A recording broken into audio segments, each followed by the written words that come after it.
Hey everybody, hope you're doing well. Happy Thanksgiving, West Point Nation. Jason, Tommy, and Joe. Figured we'd hop on. It's always nice to get the gang together, the band together. And I mean, there's a lot not only on this Thanksgiving to be thankful and grateful for, but I mean, the stable has got a lot of action. We've got three later today on this Thanksgiving Eve, three horses racing at Churchill Downs. And then, of course, we don't take a breather throughout Thursday, Friday, Saturday with Carson's run, and Sunday with Creed's Vision, the first horse entered on December 1st.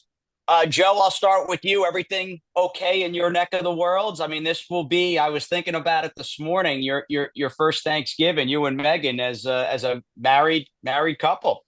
Yeah, and she's celebrating it by working a 12-hour shift at the hospital. So the work never stops when you're in that world. Yeah, so she's working 8 to 8 on Thursday, and I'm gonna make a little dinner, and then we're gonna go to my parents' house for the proper Thanksgiving dinner on Friday. But yeah, all good in the hood. Good, Tommy. What's going on in Kentucky? I'll venture a quick guess. Your Thanksgiving will basically, well, certainly your Thanksgiving Eve, but will be very horse racing centric in your household. That it will be. It's been that way for a couple years now, but there's no other place I'd rather spend it than Churchill Downs. So it's kind of become a beginning of a little tradition. And with that tradition is also comes, at least to me, the sadness of everyone shipping down south and Churchill's empty for a couple months. So once that happens, I usually have a date circled around when the first van comes back with the horses. So until then, I'm gonna enjoy the live racing we have here at Churchill. Hopefully, weather will hold up a little bit. It's gonna be a little cold, so but for the horses, I'll no other thing I'd rather stand out in the cold for, and then I'll be patiently waiting for everyone to return. Hopefully, come March or April. Yeah, and good luck, of course, to the three we have in today. Misenchanted in a great spot. I mean, I like her post. I like the field size, and with all due respect, the perceived quality of the field on paper. What's your gut, Tommy? And I get people maybe tuning in after Wednesday or hopefully after we go 3 for 3. But I mean, what's your gut with absolutely hot debuting? Because I mean, the vibe with him when we bought him back in the spring was phenomenal. Yeah, I know Dale's excited. I was at the barn today talking to him, and he likes the horse. I think he's a quick horse, and but just the fact that Bob has this perceived monster for $3 million, I think is 6 to 5 in the morning line.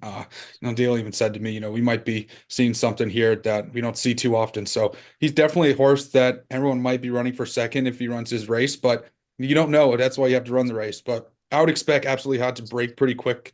Hopefully. We can get a good run out of him and just get some good education, get a good schooling, and then we can head south with him and really get his career underway. But I've been waiting for this horse. Like you said, I remember we did the, back of the barn video after we bought him at Eddie Wood's consignment back in March. So it's been a long time since then, or at least it feels like it's. I'm very happy to see him finally hit the entry box and break out of the gate later today. Yeah, let's get a good, solid effort. Hopefully, a nice educational run, and I'll be happy. And not that he has to win if he's fast. If he breaks clean and is quick out of the gate, like you said, I mean, that's kind of been the suspicion that he's a fast horse. I just, and again, this is going to be the general consensus. I just don't see Baffert shipping that horse who cost an arm and a leg Yeah, and then some to Churchill Downs to debut if he wasn't the goods. But again, He's making a that's why statement.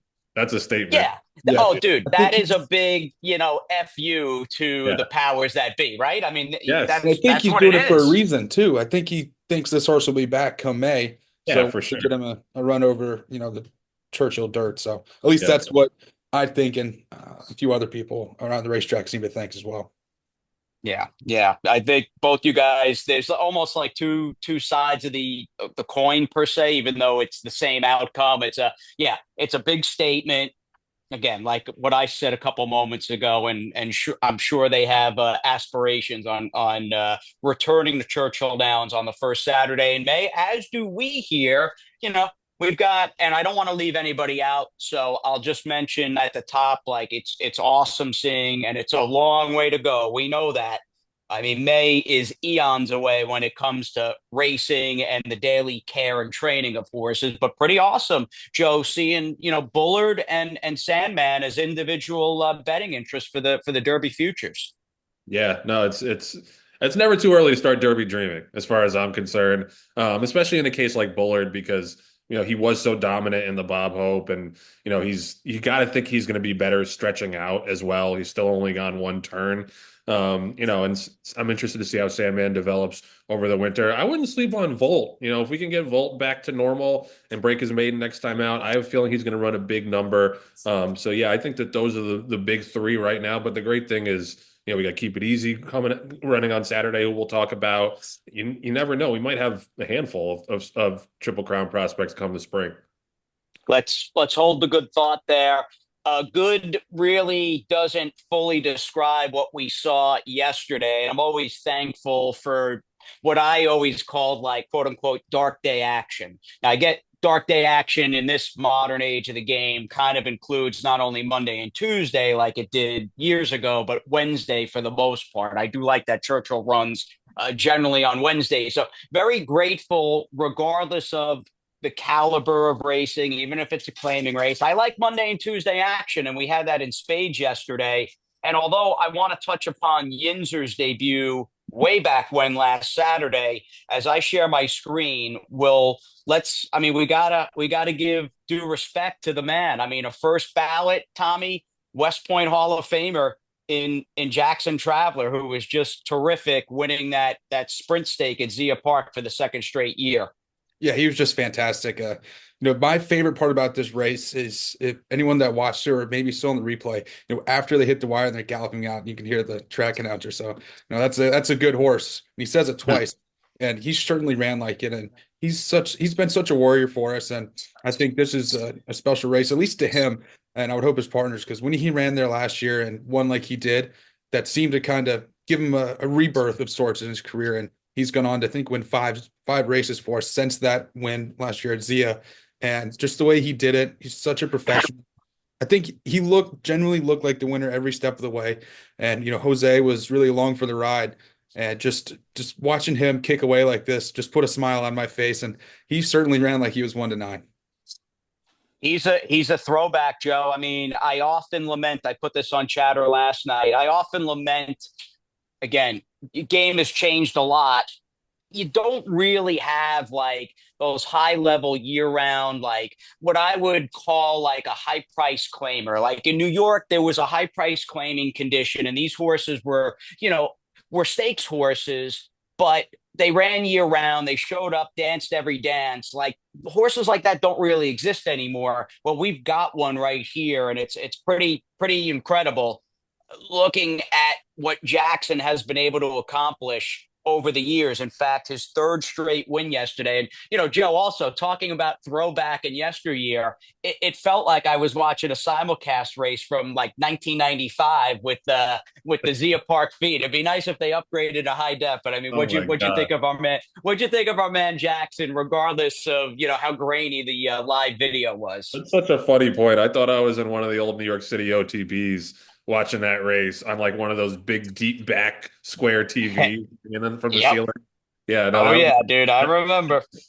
That got me too. But yeah, I mean, I'm looking at his form, like it's just so cool the way he's come back around. Like he obviously always had a lot of talent, but I think it's fitting that he finished his 6-year-old year with that victory yesterday, because the Zia Sprint last year was when he kind of started to come back around and be the Jaxon that everybody knows and loves. And yeah, he's just one of those horses that even if he didn't run for West Point, I would love him. Like I would be like, this is the kind of horse that should be building fan bases around the country, to keep doing it at 5, 6, and then hopefully now 7 years old. He's just a joy, and the fact that he didn't cost that much at the auction is just the icing on the cake, because he has been just an unbelievable, unforgettable ride for his partners.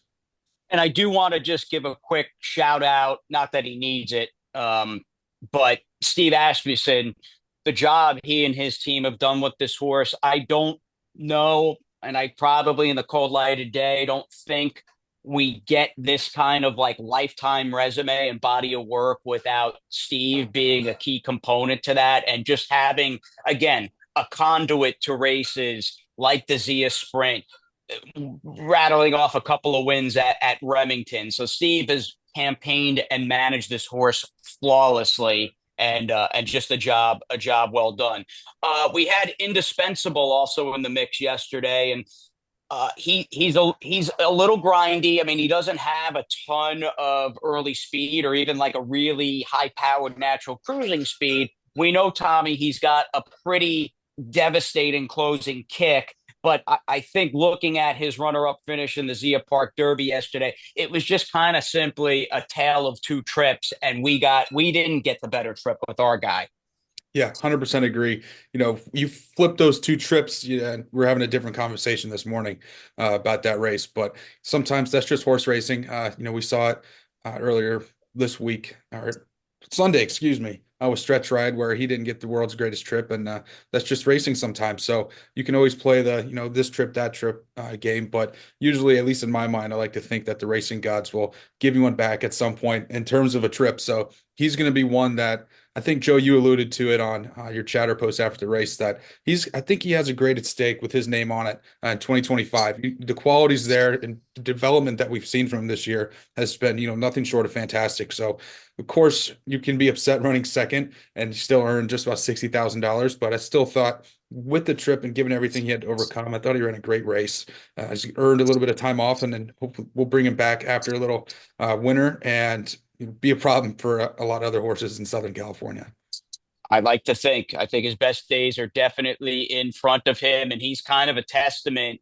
Not to say the Sadler Barn doesn't win with 2-year-olds and precocious horses, but he's a testament to John and the way that program just slowly brings their horses along, and very much looking forward to Indispensable next year. Tommy, I'll stay with you, and I want to get Joe your thoughts also. But this is, of course, Yinzer last Saturday at Churchill Downs. You were there, Tommy. I mean, very good effort out of this horse from an educational standpoint, and the fact that I think he's screaming and wants more ground. Yeah, I don't think this start was really to get him an education, and I love that he was sitting here behind horses. He was taking dirt. I think the eventual winner's right there on the outside. Then you can see the 7 closes like a rocket. And right about here, I was really watching him to see what he would do if he would kind of be a little green or if you kind of want to go through.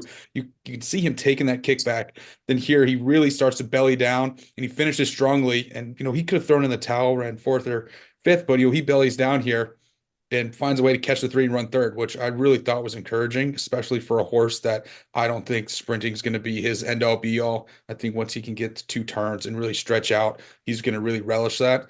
And so that's what I was looking for this day. And I think he provided that. So I was really pleased. And I know Steve afterwards was also really pleased with his effort. And, Christian Torres talked to him after the race and he said, this is has the makings to be a really nice horse. He did everything professionally and kept on for me, which I think is going to be key moving forward in his career. And Joe, I get the vibe. Not only were you pretty amped up, just like texting the team and each other right after they hit the finish line, but you probably along similar lines to me. Like bet whatever you want next time, whether it's Fairgrounds or Oaklawn. Hot Springs are the Big Easy. Yins are going long in 2 turns. They won't know which way he ran off this. I agree. Yeah, 2-turn mile or a mile and 70 yards, especially if he gets an outside draw, is able to stalk in the clear because he was stuck inside pretty much throughout the entire race.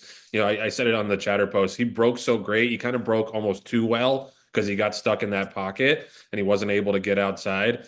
But man, it was so great to see him run so bravely down the stretch in that race. When Tommy said he could have packed it in, been fourth or fifth, for him to really stick his head down there and get third. And these are 2 nice horses ahead of him too. Mm-hmm. This was a very, very live maiden race, and Mo Quality and Sea Vista both ran big figures first time out. And I think that there are a couple horses to watch as well. They both got to go outside of him. So yeah, I think the top 3 from this race are all terrific. And the ends are stretching out 2 turns. Like that's going to be appointment viewing for sure.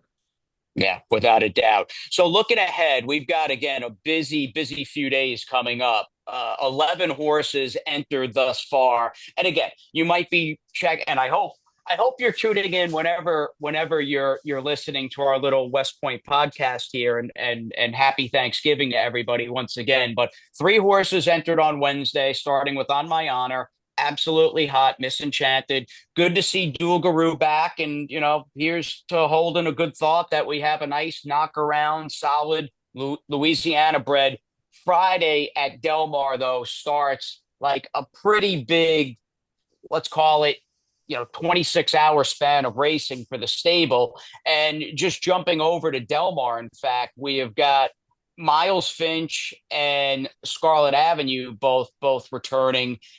Joe, Scarlet Avenue, you talk about C Vista and Mo Quality coming out of big figure wins or races before they met Yinzer on Saturday.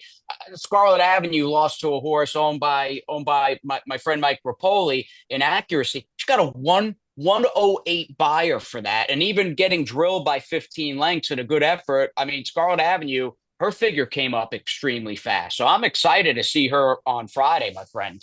Yeah, no, I think and if you're betting too, like I think a lot of people are going to single Accuracy later in the card. I think this race will be instructive to see how Scarlet Avenue and Nafisa run, to see if that figure is validated or not. But yeah, I like the progression for Scarlet Avenue, just coming off a big 5 furlong bullet down at Santa Anita. I don't know, man. Like this is like you said with the indispensable. This kind of has that look of a John Sadler horse that's just going to get better and better as he stayed patient with her. And yeah, I think it's short field. She's got enough speed to lay close.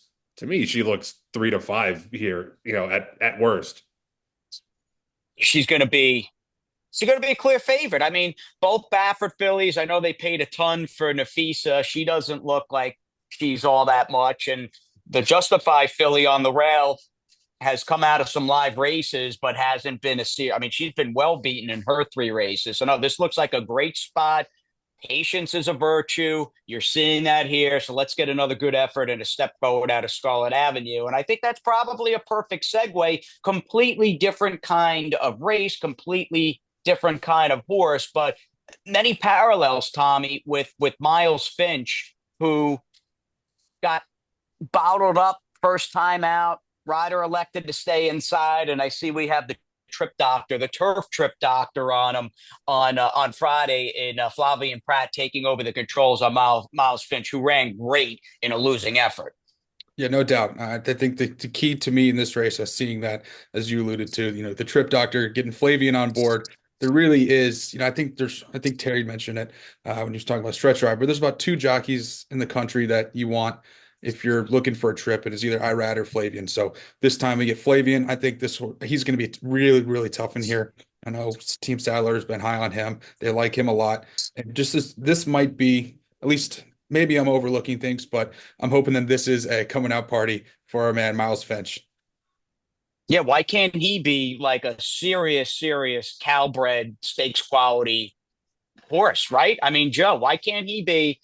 And that's been basically the people in his orbit from Legacy when he was saddle broke to getting to John. I mean, they've loved. That didn't even included the sale when we bought him for $250,000. I mean, he sold with that pedigree for a ton of money. It's always been all positive with Miles Finch, and I think he tipped his hand. Yeah, I mean, he ran fine sprinting last time. Going 2 turns, going to be right up his alley.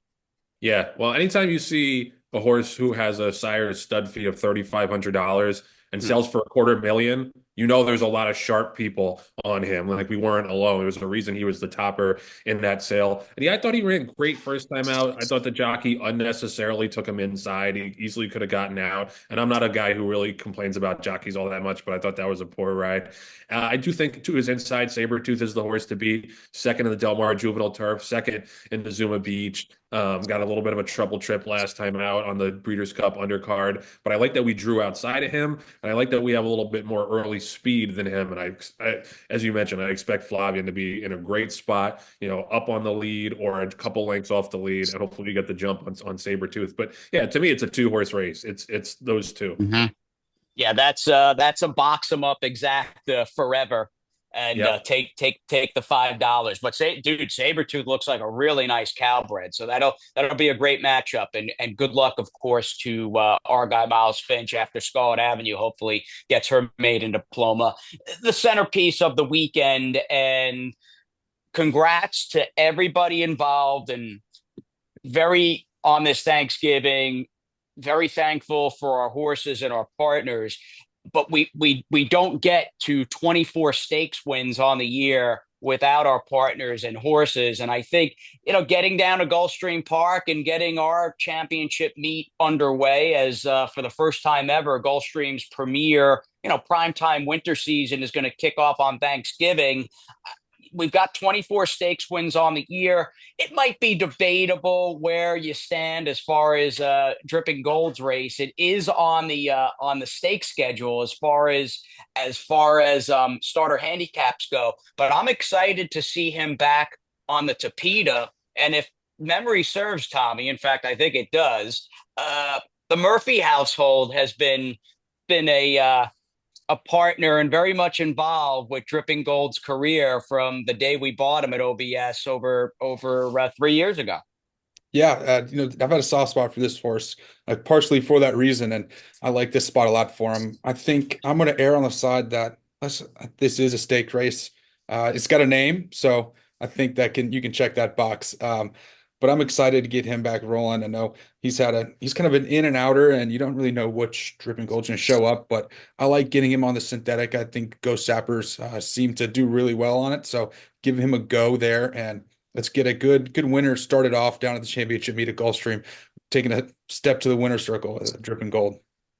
Yeah, and of course, as I'm looking, scrolling through the card, I realized I had downloaded the wrong day. So it's a good spot. There's a motion horse on the outside, and again, along the lines of a Jaxon Traveler, a 8-year-old gelding by Ghost Sapper on the rail named Fly the W, who is just my kind of horse, hard hitter. Shows up. So not a layup for Dripping Gold, but I'm excited to see him back on the Tapeta, and good luck to him on Saturday down at GP. Very much looking forward to getting our winter season started on the right foot. Now, Carson's run, centerpiece of the weekend. As I was saying, 24 stakes wins for the stable. Here's to, at the very least, getting a 25th and a potential, Joe, third grade one with Carson's run. Let me ask you this question, Joe. Turf division in this country, with all due respect, so-so. There wasn't a dominant horse on either coast. The Thoroughbreds of the world maybe stepped up, won a grade one here or there, but lacked the consistency. And Rebel's Romance, for the second time in his career, shipped over from Europe and drilled them all on Breeders' Cup Saturday in the BC turf. If Carson's run, even though he's 3, if he wins the Hollywood Derby, he's got the Saratoga Derby Invitational, and although not a grade one, the Jockey Club Derby, could you, in a year where the older turf division was very inconsistent without more or less a clear leader, could you make the argument that he could be or should be finalist for champion turf horse, even though he's a 3-year-old? Yeah, no, that's a great point. I hadn't really thought of that, but yeah, it's one of those years where is Rebel Romance going to be the champion for shipping in and winning one race? Like there really is no standout turf horse, and that's kind of been a theme in recent years. It's one of the reasons why I'm so excited. We have horses like Integration and Battle of Normandy, and even Carson's Run going into 2025 to just kind of hopefully corner that turf male division. But yeah, that's a really good point. If he does win on Saturday, we don't want to put the cart before the horse, but he'd have 2 grade 1 wins, a grade 3 win, a second and another $3 million grade 3, another stakes win. I mean, against 3-year-olds, yes, but show me the turf resume this year that blows that out of the water. I don't think there is one. Yeah, we're going to have to, again, he's got to run his race. He's got to get a good trip, and they are coming out in droves. I mean, out of the woodwork. It's a 3-year-old restricted grade 1 for 300 large late in the year. And as a result, I mean, you've got basically an overflow field or close to it with a baker's dozen. So again, he's got to run his race, and he looks phenomenal with the video that Miguel and Christoph shared with him leaving Belmont Park for the warmer climes of California. But if he does win, Tommy, we're going to have to lobby and get the PR machine in full effect. It's been said before, Tommy, horse is an absolute dream. I mean, he is like a Disney movie, this Carson's Run come to life. It really is. It's, if you would have told me when he blew the turn back in April in that race that this is where he'd be standing with him, where with the win here he could be the perennial He could be can and should be the champion. Because I just remember that race. I couldn't believe it coming out of that Breeders' Cup, and he blows the turn there. I was like, what? I was just so confused, and I just kept telling myself that's not who this horse is. So I was really excited when he went up to Monmouth and just drilled him in the tail of the cat. I remember watching him finish there, and I laughed to myself. There's a Carson's run that I know and love. We've seen him ever since then. That one loss this year in the Grade One to Bellum Justin, who shipped into Kentucky Downs and ran a huge race. But again, it's a nice field, and shipping all the way out west for this kind of, I think we're the horse that everyone saw us in the entry box and said, uh-oh. Because I know there's probably a lot of these Southern California horses hoping that everyone's already on the sidelines. You're just waiting out the winter. Then they see old Carson's run show up in the entry box and say, "Oh boy, we're in for it now." But I love this spot for him, and hopefully we can get him that other Grade One win.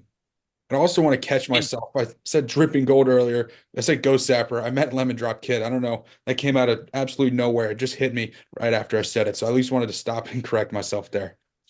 All good. We love. There aren't that many lemon drop kids still around, and certainly running at the kind of Renaissance level that Dripping Gold's been running at. So no worries there.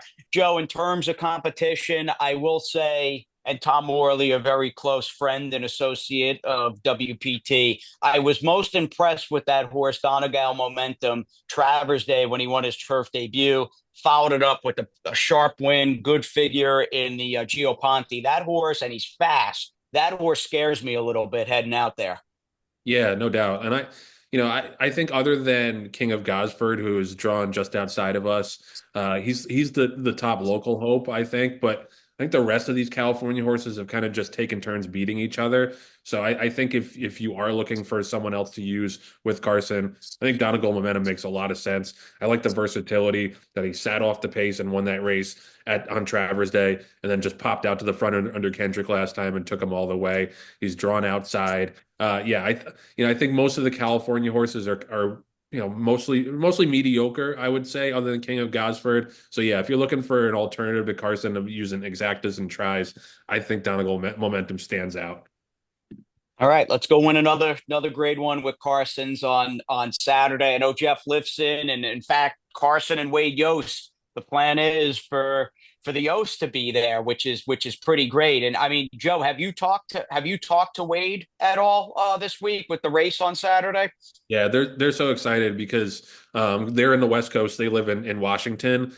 So it's kind of hard to fly across the country for the races that he's had so far this year. So they're just thrilled that we're going to close the year with him on the West Coast. So yeah, I don't think they would miss it for the world. And we'll obviously all be pulling to see Wade and Carson and the family in the winner's circle.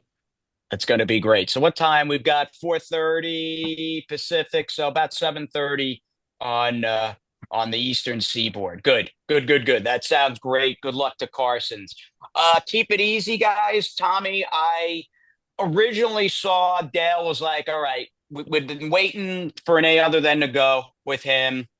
Hasn't gone. Put him in this Ed Brown stakes.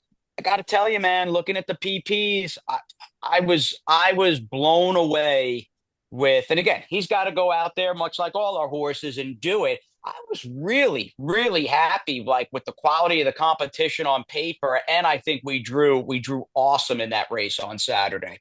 Yeah, I agree. I think it's the perfect spot uh, for him to draw at least, and they're coming off of that Saratoga special effort, which I think is a complete draw line through it. That stumble at the start really just cost him all chance. And I know Dale likes this horse a lot, and he got word that this race was going to come up fairly light, and we can kind of give him a similar run to what he had when he broke his maiden at Churchill, which I would like a lot. This time, break cleanly. I like being on the outside, so we're not, foxhole in the one or the two, which I feel like a lot of our horses have been last couple of races. So it's nice to get a break there. But overall, there's no real world beaters that I see in this field, and we already know that he likes the Churchill track. We know that he can sprint. So I like this spot for him to get him one under his belt, get the taste out of the Saratoga special out of his mouth, and hopefully find a way to pick up a stakes win before heading down south for the winter.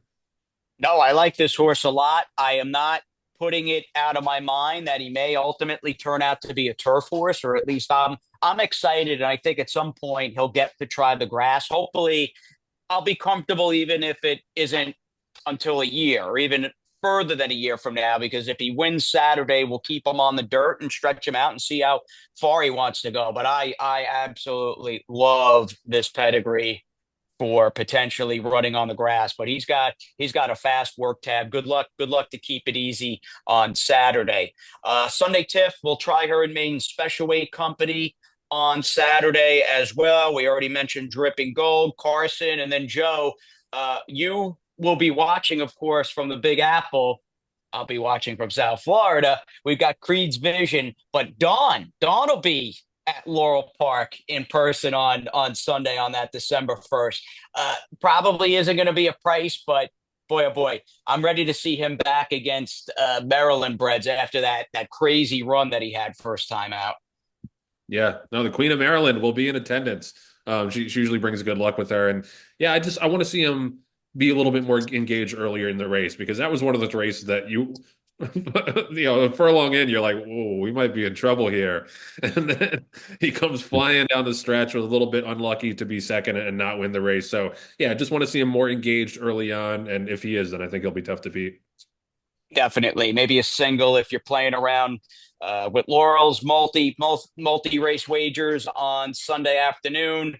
So that'll do it, guys. I appreciate Joe, Tommy, appreciate you guys always, but it's always fun chatting, and we've got again a lot to be blessed and thankful for. And good luck to all of our horses, beginning with Tommy. You gotta start Thanksgiving weekend, my friend, with a three bagger for us at CD, man. You got to bring it home for the boys in the stable. I know. I was telling Tammy this morning, it's her birthday today. And so I was telling her, I said, what better gift than two wins for the Romans team and Team West Point at Churchill day before Thanksgiving. So hopefully we can get off the duck with On My Honor and keep it rolling from there. All right, sounds good. On that note, for Tommy and Joe, myself, and everybody at West Point Thoroughbreds, thank you. Good luck and have a great Thanksgiving.